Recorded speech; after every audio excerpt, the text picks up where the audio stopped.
jërëjëf mbokk yi tey ñoo ngi fi nga xamante ne que moom mooy cité CSE ci benn leader bu mag un jeune très engagé et déterminé di Babacar Diop bu mouvement ànd dooleel Khalifa Sall tey nag dinañu fas yéene waxtaan ak moom ci ñoom actuellement ban yoon lañ jël ak ban logique lañ jël ci 2017 rawatina ci 2019 bi. Babacar Diop ñoo ngi lay nuyu. Buur maa ngi lay fay di rafetlu invité bi ma Sénégal invité mu nekk une structure de référence bi nga xamante ne tey jii képp koo xamante ne yaa ngi si askan wi di utal askan wi sawar nga si waxtaan ak senego.com. Babacar Diop bi muy soog a yëkkati le mouvement ànd dooleel Khalifa Sall gis nañ ni moom mi nga xam ne moom mooy ndey ji mbil gi sax gëmul woon lool au début. waaw man gëmmuma ADK moo tax ADK egg si fii ndax bi ma koy taxawal façon coono bu nekk dégg nañ ko muy intoxication muy wax ju ñaaw muy ñàkk am yaakaar ci mbir mi mais am ngëm-ngëm bu wóor bu tegu xam fi ma jëm mu leer sama bopp moo ma tax a egg si fi may egg si malgré toutes les difficultés nous avons su aujourd'hui nous mettre dans le bon chemin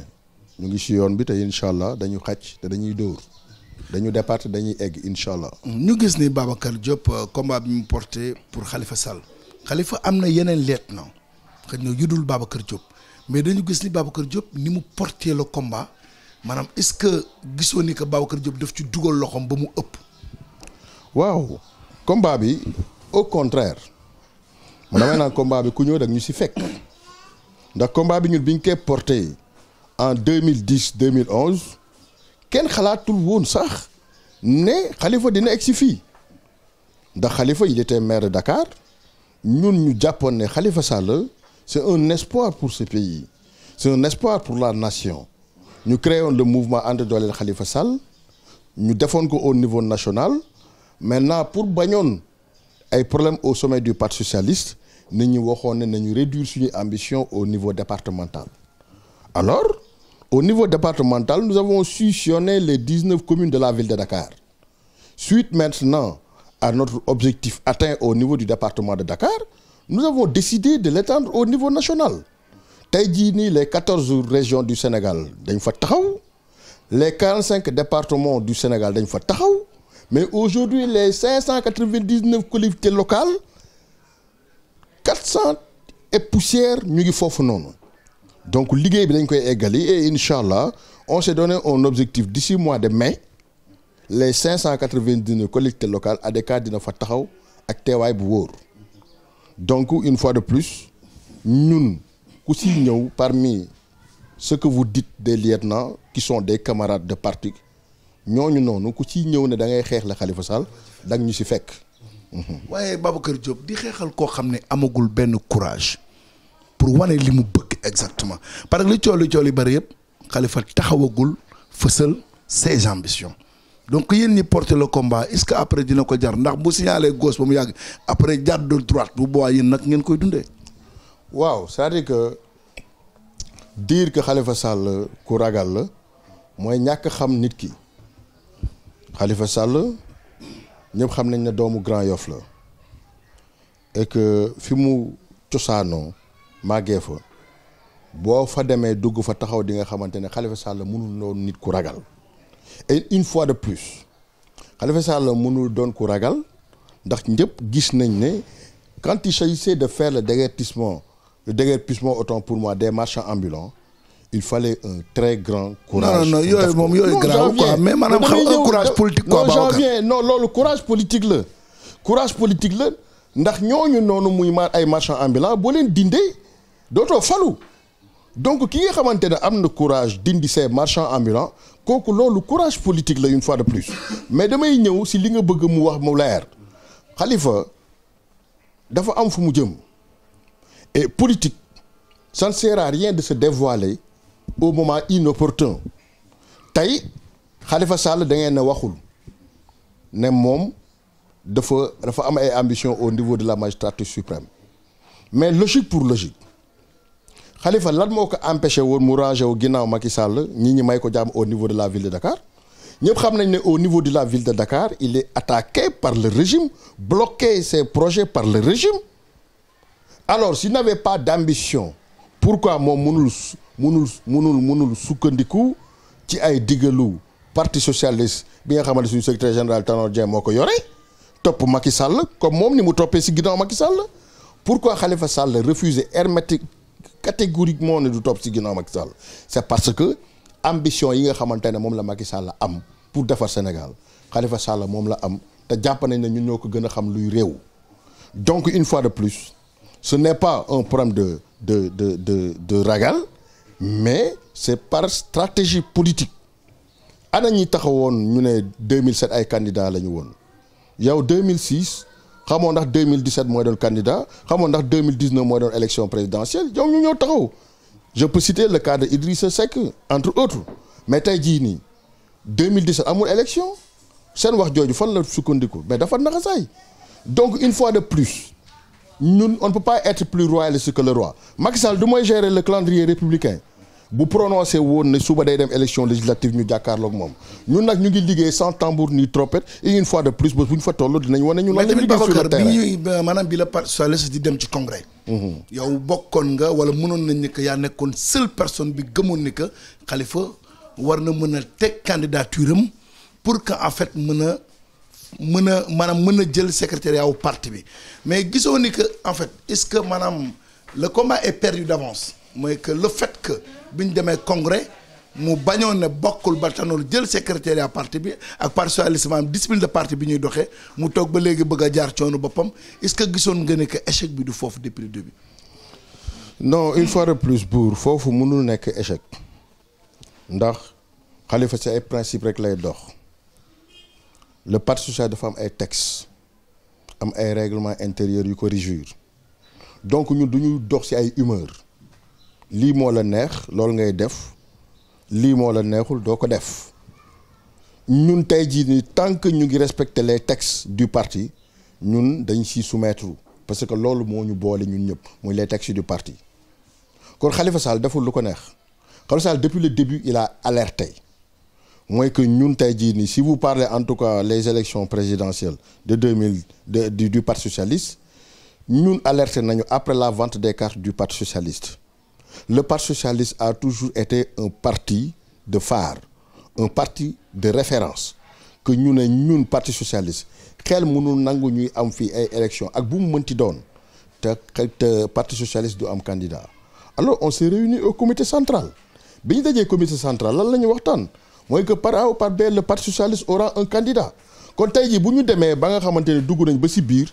nit ñi naan ñu ay dañuy ranger aussi ginnaaw Macky Sall parce que wax ji dafa leerul mais loolooy wax ji ndax ñun dañuy ànd ak Benno Bokk Yaakaar xel mënul ànd tey jii ni ñun ñu bàyyi suñuy ambition yëpp après plus de 40 ans d'existence ñu ñëw ñu ne dañuy ranger aussi ginnaaw parti boo xam ne d'accord mais Serigne Mbaye Thiam waxul ne que da ngeen ni maanaam da ngeen ni ranger wu complètement dafa ni seen ambition ñoom parti socialiste mooy revenir au pouvoir. mais ñoom dañu choisir na yoon bii la ñu jaar yéen les xafiste ngeen choisir ni yoon bee la ñu jaar. non une fois de plus dama ne pour accéder à la magistrature suprême benn yoon la amul ñaari yoon amul ñetti yoon dëgg rek lay doon tey jii nii munoo nekk un parti ñu jël dem nga xamante ne un parti socialiste ñu dem dugg ji Benno Bokk Yaakaar Benno Bokk Yaakaar c'est la coalition de Macky Sall. C'est dommage mais c'est Macky Sall qui dirige ce parti c'est cette coalition la preuve mooy entre le premier et le deuxième tour des élections présidentielles de 2012 mais Benno Bokk Yaakaar c'est le logo de l'APR qui était là-bas alors bu dee Benno Bokk Yaakaar c'est une coalition équilibrée mais logo benn parti waru ca nekk donc loolu mooy benn bu njëkk bi. mais le parti socialiste nangu woon na loolu Babacar depuis le début yéen tamit. non ban parti socialiste moo ko nangu. une fois de plus dama ne loo gis ci àdduna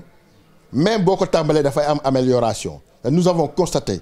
que le Benno Bokk Yaakaar n'a aucune amélioration fa mu nekkoon 2012 fa la nekk ba 2014 sa fa lay nekk ba 2019 loolu moo tax yéen ngeen fippu. non mais c'est évident ñun ay góor lañu ñun nous sommes courageux et nous avons le courage de nos idées mbir bu ñuy ànd dañ koy teg ci yoon di ko waxtaanee bés bu waxtaan mënul am na ku nekk jël ay responsabilités. mais yéen jàpp ni que ku ci mel ni Serigne Mbaye Thiam dafa bëgg écarter Khalifa ci parti bi pour que moom mën a doxal yoonu boppam. non mënul écarter Khalifa Sall une fois de plus Serigne Mbaye Thiam arriviste la xam nañ kañ la ñëw xam nañ fan la jaar avant muy ñëw parti socialiste Serigne Mbaye Thiam boo jëlee dans le cadre de la camaraderie politique du parti socialiste mënul doon nawle mag Khalifa Sall dafa mënul nekk c'est-à-dire que et puis une fois de plus man damay demander vraiment à nos camarades socialistes aussi ñuy comparer ce qui est comparable boo xoolee jaar-jaaru Khalifa Sall nga xool jaar-jaaru Serigne Mbaye Thiam nga xam te ne y a même pas photo tey jii le parti socialiste neex tey le politique neex ba kenn ku si nekk nga am looy xëcc mais le cursus de Khalifa Sall n'est même pas comparable avec celui de Serigne Mbaye Thiam. Je suis vraiment désolé c'est un camarade c'est un responsable monsieur le ministre mais Khalifa Sall du nawlem ci wàllum politique. sa camarade de parti Barthélémy Diaz gis nañu démb assemblée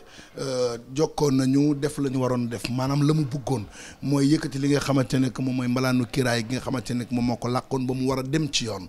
maanaam ñu gis ni procès boobu li ci parti socialiste njort dafa bari li ci Barthélémy Diaz njort dafa bari ba ci baayam jàpp ne que benn complot politique la boo xam ne dañ ko bëgg a def contre moom. waaw man foofu dama am lu ma metti trop. C'est le mutisme de Ousmane Tanor Dieng. Moi, je ne peux pas comprendre. Jusqu'à la preuve du contraire, Barthélémy Diaz reste un militant, un responsable du Parti socialiste. Tey jii c'est vrai moom moo bind pour ñu lever immunité parlementaire ñu dañ koy saluer parce que ça va nous permettre vraiment de régler ce problème définitivement parce que ñun dañu gëm fermement que Barthélémy Diaz rayul mais jàppoon naa ne au sorti maintenant de cette rencontre à l'Assemblée nationale avec les députés pour ñu dindi kiiraayam mais au sorti de cette rencontre il y a un minimum mais le secrétaire général qui est le responsable moral du Parti socialiste et que nous muy man ak Barthélémy Diaz ñu nekk ci biir parti bi tey jii bu Barthélémy Diaz génnee si mbir yu mel noonu li gënoon rafet mooy mu monter au créneau l'encourager aux yeux et aux yeux de tout le monde bu ñu kenn wax nañu bind na ko si suuf wala oo na ko téléphone wala rencontré na ko non ñun waxuñu loolu dañu ne mbir boo koy def mu baax da nga koy def ñëpp dégg ko da nga koy def ñëpp gis ko c'est ça qu'on attendait d'un responsable d'une personne morale mu oo nit ki au moins encouragé ko jaajëfal ko mu dem si procès parce que ñun ragaluñu procès et li Barthélémy Diaz wax lu clair la bi muy bind lettre bi pour ñu dindi ko mais ça fait des années ay 2014 la les gens ne pensaient pas cela donc moom bind na pour ñu dindi loolu ah Cheikh Seck dafa wedd loolu mais Cheikh Seck wax naa la ko la fa dañe man di wax ay waxu Cheikh Seck vraiment man daf may fàtt Cheikh Seck wax na li muy wax nit ñi dégg nañ ko mais Barthélémy Diaz dafa génne ay preuves à l'appui donc vraiment wax lu dul dëgg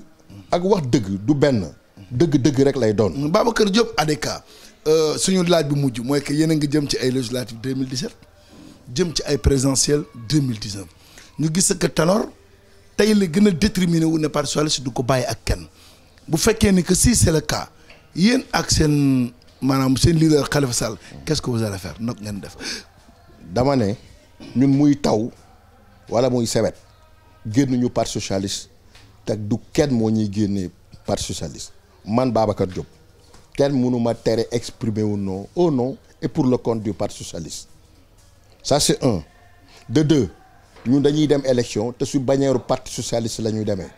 2017 ak 2019. Parti socialiste du titre foncier mais ban Parti socialiste ngeen demee ban bannière. ban bannière ban du Parti socialiste ban récépissé non écoutez. fii amul kenn kuy demee parti yow kenn. tous les gens yi nga xam te ñu ngi dem dañuy dem en coalition. Parti socialiste des valeurs quoi kenn dem en solo. Parti socialiste. ak Ousmane Tanor Dieng notre secrétaire général. du demee ak Parti socialiste il n'aura rien du tout.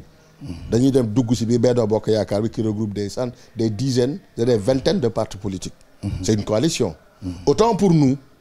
irons avec des socialistes pour organiser notre coalition et aller aux élections législatives et préparer éventuellement les élections présidentielles avec Ousmane Tanor. kon daal Babacar Diop tey la gën a déterminé ak le mouvement ADK pour soutenir la candidature de Khalifa Sall. Autant les Serigne Mbaye Thiam et consorts sont déterminés sur le chemin, autant on est aussi déterminés que pour vraiment continuer notre chemin nous aussi. Moins que Khalifa Sall 2017 et 2019 inchallah. Merci beaucoup Babacar Diop.